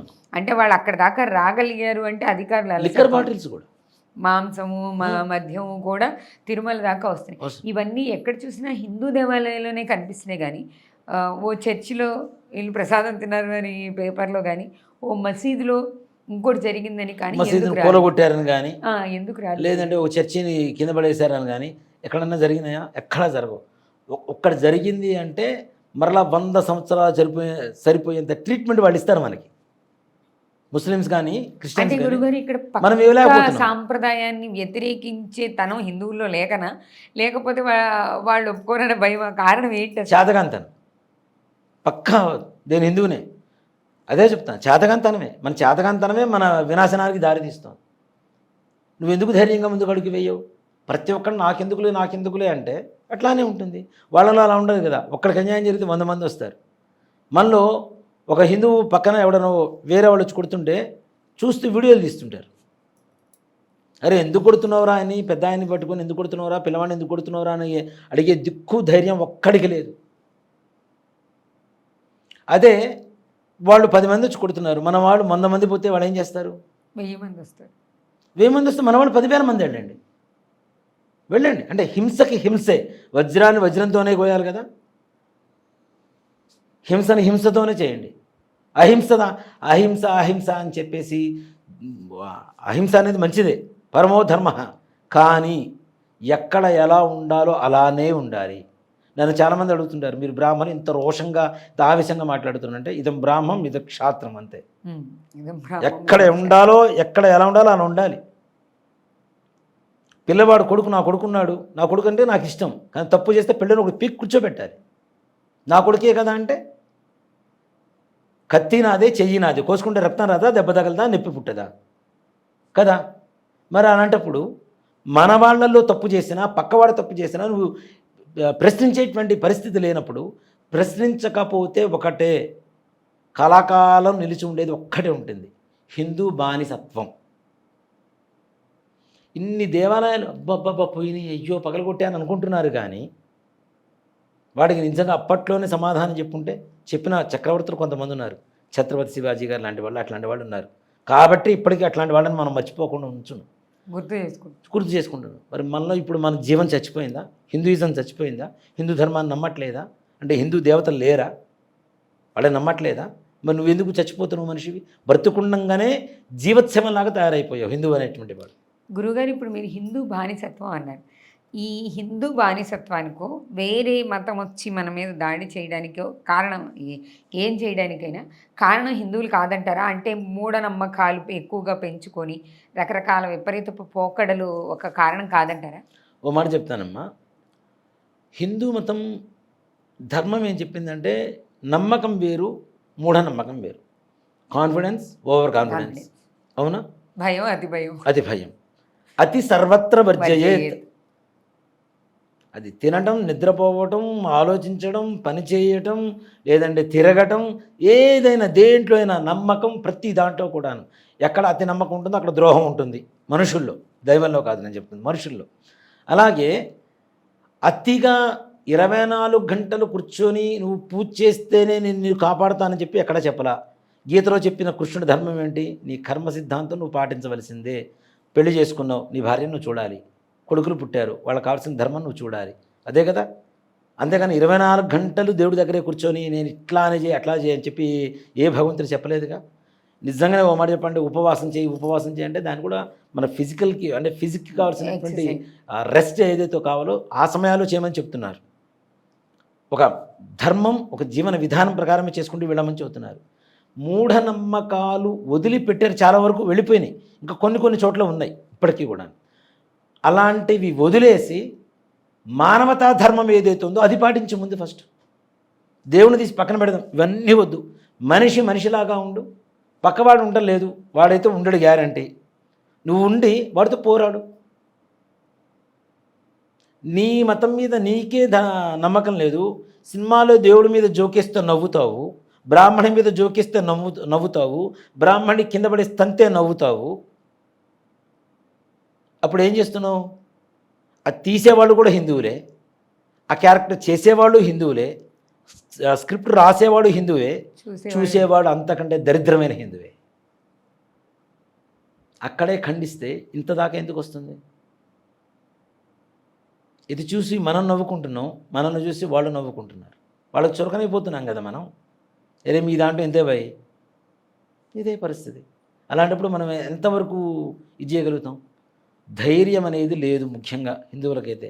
నిజంగా నేను స్పష్టంగా చెప్తున్నాను. హిందువులు నిజంగా మగజన్మ ఎత్తినవాడు మగవాడైతే, ఆడజన్మ ఎత్తినవాడు ఆడవాళ్ళైతే ఇప్పటికైనా యుద్ధానికి సిద్ధం కాండి. మన ధర్మాన్ని కాపాడుకునేటువంటి ప్రణాళిక సిద్ధం చేసుకోండి. లేదా అలా ధర్మాన్ని కాపాడేటువంటి వ్యక్తులకి సపోర్ట్ చేయండి, సహాయం చేయండి, తోడుగా నిలవండి. ఒకళ్ళు ముందుకెళ్తుంటే 100 మంది వెనక్కి లాగేటువంటి హిందువులు ఉన్నంతకాలం మన హిందూ దేశంలో మరలా హిందువులు రాజ్యం వెళ్ళడం అనేది, మరలా పతనావస్థకి వెళ్ళడం అనేది జరుగుతూ ఉంటుంది తప్పనిసరిగా. దానికి నేను నిజంగా చెప్తాను, మోడీ గారు అంటే నాకు ఇష్టం కాదు, ఒక పార్టీ అంటే ఇష్టం కాదు నేను చెప్తోంది. కేవలం నిజంగా ఒక మాట చెప్తానమ్మా. ఇప్పుడు మీ పిల్లవాడే ఉన్నాడు, మీ పిల్లవాడిని అతి ప్రేమగా చూశారు, అతనికి ఏం కావాలో ఇచ్చారు. చిన్నప్పటి నుంచి తనకు ఒక ఐఏఎస్ కావాలని కోరుకుంది. ఐఏఎస్ కావాల్సినటువంటి ప్రతి వనరులు మీరు సమకూర్చారు. ఐఏఎస్ అయిన తర్వాత మొట్టమొదటిగా దండం పెట్టేది ఎవరికి పెడతారు? మీకే కదా కదా. అలాంటిది 500 సంవత్సరాల నుంచి హిందువులు కొట్టుకొని జై శ్రీరామ్ జై శ్రీరామ్ ఎవడాడమన్నాడు నిన్ను? జై శ్రీరామ్ అని అంత మాత్రం నువ్వు హిందువు అయిపోతావా? నీ హిందుత్వం బయటపడిపోతుందా? జై శ్రీరామ్ అనేటువంటి పదం అంటున్నామంటే అది గుండెలోంచి రావాలి. వస్తే ఎలా ఉంటుందంటే కొడితే అవతల వాడికి దిమ్మ తిరిగిపోవాలి. అలా 500 సంవత్సరాల నుంచి కలకంటున్నటువంటి ఒక రామ మందిరాన్ని అంత యుద్ధ వాతావరణంలో మరలా ఒక సుందరమైనటువంటి దేవాలయం కట్టి డొనేషన్స్ అన్ని దేవాలయాల్లో కావాలని అడుగుతారు. ఇంకా మాకు వద్దు అని చెప్తున్నారు అయోధ్య రామ మందిరంలో. కానుకలు కూడా దయచేసి హుండీలో వేయకండి, ఎవరికి ఇవ్వద్దు, ఎవరికి వేయొద్దు, మాకు కావాల్సినంత డబ్బులు వచ్చింది వద్దు, దేవాలయం మంచిగా నడుస్తుంది అనేటువంటి స్థితిలోకి వచ్చినటువంటి దేవాలయాన్ని నిర్మించినటువంటి మోడీ గారిని అదే స్థానంలో ఓడించావంటే నీకు నువ్వు ఓడిపోయినట్టే కదా. నువ్వు ఆ ధర్మంలో ఆ మతంలో పుట్టి నీకు నువ్వు చేతగాని వాడిగా ప్రకటితం చేసుకున్నట్టే, స్వయంగా ఒప్పుకున్నట్టే. నేను చేతగాని వాడిని, నేను హిందువుని. రాబోయే కాలంలో కనుక మీరు జాగ్రత్త పడకపోతే హిందువు అనేటువంటి వాడు ఉండడు. ఎప్పుడో పురాతన కాలంలో హిందువులు అనేటువంటి వాడు భారతదేశంలో ఉండేవాళ్ళుట. భారతదేశం కూడా పోతుంది, ఇండియానే మిగులుతుంది చివరికి. కాబట్టి దయచేసి ఇప్పుడైనా మేల్కొనండి, హిందువులు మేల్కొనండి. మన ధర్మాన్ని ఎదుటి వాళ్ళని యుద్ధం చేయమని చెప్పడలా, మన ధర్మాన్ని మనం నిలుపుకోవడం కోసం యుద్ధం చేద్దాం. చివరికి ఒక ప్రశ్న గురుగారు, మీరు ఇక్కడ దాకా వచ్చారు కాబట్టి ఇది అడగాలి. చాలామంది అన్య మతస్థులు ప్రశ్నిస్తున్న ప్రశ్న, మీకెందుకు ఇన్ని విగ్రహాలు, ఇంతమంది దేవుళ్ళు? ఇప్పుడు వాళ్ళు పదే ప్రశ్నిస్తున్నది ఏంటంటే మాకు ఒక్కడే దేవుడు, వీళ్ళు కనబడతారు, వాళ్ళు కనబడరు, వాటెవర్ ఇట్ మేబీ, మాకు ఒక్కడే దేవుడు. మీకు ఎందుకు అంతమంది దేవుళ్ళు ఉంటారు? ఒక్కొక్క దేవుడి మీద ఒక్కొక్క విమర్శ. హిందువులలో ఇన్ని కోట్ల మంది దేవతలు ఏంటి, ఇన్ని పెళ్ళిళ్ళు ఏంటి, ఇంత సాంప్రదాయం ఏంటి? నిజంగానే హిందూ సాంప్రదాయంలో ఇన్ని కోట్ల దేవతలు, ఇన్ని విగ్రహారాధనలు ఉండడానికి గల కారణం ఏంటి? అంటే వాళ్ళు అడుగుతున్న ప్రశ్నకి మంచి ప్రశ్న అమ్మా ఇది నిజంగా. ఇప్పుడు మీ నాన్నగారికి మీరేమవుతారమ్మా? కూతురు. మీ వారికి భార్య. మీ బాబుకి తల్లి. అవునా? మీ మరిది గారికి వదిన. మీ ఆడపడుచుకి వదిన. అవునా? ఇంతమందికి మీరు ఒక్కరే ఇన్ని రూపాలుగా కనబడ్డప్పుడు ఉన్న ఒక్క భగవంతుడు ఎన్ని రూపాయలైనా దాచుతాడు కదా. అవునా కాదా? ఉన్నది మనిషే ఇన్ని రూపాయలు ఇంతమందికి కనపడుతున్నప్పుడు అనంత కోటి విశ్వంలో ఉన్నది శక్తి ఒకటే, భగవంతుడు ఒక్కడే. ఎవరి ఇష్టానుసారంగా మిమ్మల్ని ఒకడు వదిన అని పిలుస్తున్నారు, ఒకడు అమ్మ అని పిలుస్తున్నారు, ఒకడు భార్య అని పిలుస్తున్నారు, ఒకడు కోడలని పిలుస్తున్నారు, ఒకడు కూతురు అని పిలుస్తున్నారు, ఇంకోటి ఫ్రెండ్ అని పిలుస్తున్నారు. అవునా? ఉన్నది మీరొక్కరే ఎన్ని రూపాయలు దారిస్తే మరి అనంత కోటి విశ్వాన్ని పరిపాలించేటువంటి భగవంతుడు ఎన్ని రూపాయలైనా దాల్చవచ్చు కదా. ఎవరి ఇష్టానుసారంగా ఎవరి మనోభావంలో ఏ రూపంలో కనబడితే తలుచుకుంటే యద్భావం తద్భవతి. ఏ రూపంలో తలుచుకుంటే ఆ రూపంలో భగవంతుడు కనబడుతున్నాడు. ఉన్నది శక్తి ఒకటే, ప్రాణం ఒకటే. ఇక్కడ ఉన్న మనిషే, ఒక్క మనిషి ఎన్ని రూపాయలు ఉంటే మరి భగవంతుడు. అందుకే రాముడు అంటే రాముడిలాగా, కృష్ణుడు అంటే కృష్ణుడిలాగా, శివుడు అంటే శివుడిలాగా, అమ్మ అంటే అమ్మలాగా. నీకున్నది ఒకటే రూపం, కానీ మాకు అనంత కోటి రూపాయలు ఉన్నాయి. నా ధర్మంలో నా ఇష్టం వచ్చిన రూపంలో నేను కొలుచుకుంటా. నాకు ఎలా పిలిస్తే అలా పలుకుతాడు. నీకు అల్లా అని పిలిస్తే అల్లా అట్లానే కనపడతాడేమో. నాకు రాముడు అని పిలిచినా పలుకుతాడు, కృష్ణుడు అని పిలిచినా పలుకుతాడు, వెంకటేశ్వర స్వామి అన్నా పలుకుతాడు, జయ శ్రీరామన్నా పలుకుతాడు, హనుమాన్ అన్నా పలుకుతాడు, అమ్మవారన్నా పలుకుతుంది. ఎలా పిలిచినా నన్ను కాపాడే శక్తి నా దైవం. కోటి అంటే సంస్కృతంలో మీకు బాగా తెలుసుంటుంది, మార్గం అనేటువంటి ఒక అర్థం కూడా వస్తుంది. అవునా? 3 విధానాలు కలిగినటువంటి దేవతలే ముక్కోటి దేవతలు. ముక్కోటి అంటే 3 కోట్ల మంది దేవతలు కాదు. 3 విధానములు కలిగినటువంటి, 3 మార్గములు కలిగినటువంటి దేవతలే ముక్కోటి దేవతలు. కాబట్టి అంతేగాని భగవంతుడు ఏ రూపంలో పిలిచినా వస్తాడు. మన ధర్మం ఏంటంటే మనిషిని కూడా దైవంగానే భావిస్తాం, కాటు వేస్తే చచ్చిపోయే సర్పాన్ని కూడా భగవంతుడుగానే పూజిస్తాం. అవునా? వర్షాలు పడకపోతే కప్పను చూస్తే అందరూ దూరం వెళ్ళిపోతారు, వర్షాలు పడకపోతే కప్పలకు పెళ్ళిళ్ళు చేసి దానికి నీళ్లు పోస్తాం. ప్రతి జీవిలో, రాయిలో, రప్పలో, మట్టిలో, ఆకాశంలో, పంచభూతాల్లో ప్రతి ఒక్క దాంట్లో భగవంతుణ్ణి చూడటమే నా ధర్మం. నువ్వు ఒక్క ఏమీ లేవని చెబుతున్నావు. మక్కాకి ఎందుకు రానివ్వరు మన మిగిలిన ఇతర మతస్థుల్ని? ఎందుకు రానివ్వరు? ఇప్పుడు సగం బయటపడింది శివలింగం, మొత్తం పూర్తికి దీవెన మొత్తం శివలింగం మొత్తం బయటపడుతుంది. మన కాశీలో ఒక దేవాలయంలో బయటపడినా అక్కడ కూడా అదే. తర్వాత వచ్చినటువంటి మతాలు ఇవన్నీ కూడా ఏదో దేశంలో ఆవహించేసి కొన్ని ఆక్రమించేసుకొని కట్టినటువంటి మసీదులు ఇవన్నీ ఉన్నాయి, వందల సంవత్సరాల క్రితమే. కానీ కొన్ని వేల సంవత్సరాల క్రితం ఉన్నటువంటివి మనమన్నీ. దాదాపు ఒక శతాబ్దం, 2.5 శతాబ్దాల క్రితం భూమి గుండ్రంగా ఉందని చెప్పి మన వాళ్ళు సైంటిస్టులు కనిపెట్టారు అని చెప్తున్నాం. ఒక వరాహస్వామి వారు భూమిని పైకెత్తుకున్నట్టుగా కొన్ని వేల సంవత్సరాల క్రితం విగ్రహాన్ని ఎట్లా చెక్కారు మన వాళ్ళు? అవును, వరాహ అవతారం అనేది ఎప్పటిదో.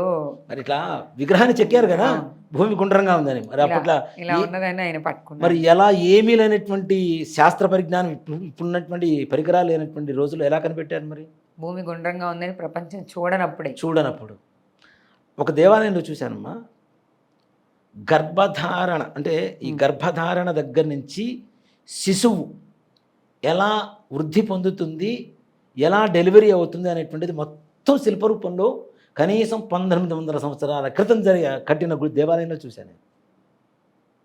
మరి అప్పుడు ఏ మైక్రోవేవ్ ఉన్నాయి, స్కానింగ్లు ఏం లేవుగా. మరి ఎలా చెక్కబడేది అప్పట్లో? నీ పరిజ్ఞానం ఎంత? నిజంగా ఆశ్చర్యం గురుగారు. స్కానింగ్లు ఇవేమి టెస్ట్లు ఏమి లేకుండా లోపల ఏం జరుగుతుందనే విషయాన్ని అంత పర్ఫెక్ట్గా ఎలా చెప్పగలిగాడు? మరి పుష్పక విమానం నువ్వు చూడలేదు కదా, మనం చూడలేదు కదా అని మాట్లాడుతున్నాం. శ్రీలంక వెళ్తే రావణాసురుడు ఎయిర్పోర్ట్లు ఉన్నాయి తెలుసా? ఇప్పటికీ ఉన్నాయమ్మా. నేను 2 చూశాను అక్కడ. ఈ పుష్పక విమానం అప్పట్లో ల్యాండ్ అవ్వడానికి ఎయిర్పోర్ట్స్ ఉన్నాయి. ఇప్పుడున్నటువంటి ఈ ఆర్కిటెక్ట్స్కి ఎవ్వరికి అర్థం కావడం లేదు దాని ప్లానింగ్ ఎలా కట్టారు, ఏం చేశారు అనేటువంటిది. అంత గొప్పగా ఉన్నాయి శ్రీలంకలో. మరి అవన్నీ కొన్ని తరాల క్రితం, యుగాల క్రితం కట్టినటువంటివి. నువ్వేదో కొత్తగా వచ్చి చదువుతున్నావు, సైన్స్ టెక్నాలజీ.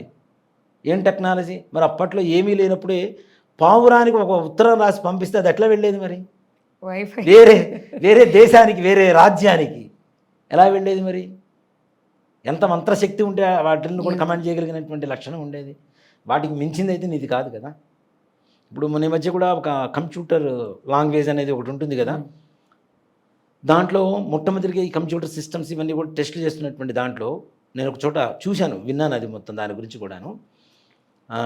ఒక పుస్తకంలో కూడా రాయబడింది, చదివాను అప్పుడు. దాదాపు ఒక 4-5 సంవత్సరాల క్రితం చదివాను. దాంట్లో శబ్ద తరంగాలని ప్రవేశింపబెడితే ABCD ఇంకా వేరే భాషలు ఏవి మాట్లాడుతున్నా ఆ స్క్రీన్ మీద ఆ రూపం మాత్రం రావటం, వాటి రూపం. ఓకే. ఓంకారం చెప్పినప్పుడు మాత్రం ఓంకార రూపం మాత్రం ఆ స్క్రీన్ మీదకి వస్తుంది, ఆ శబ్ద తరంగం ద్వారా లోపలికి వెళ్ళింది. మరి ఓంకారం గొప్పదా, నిన్న మొన్న వచ్చిన నీ ఇంగ్లీష్ గొప్పదా? అవునా?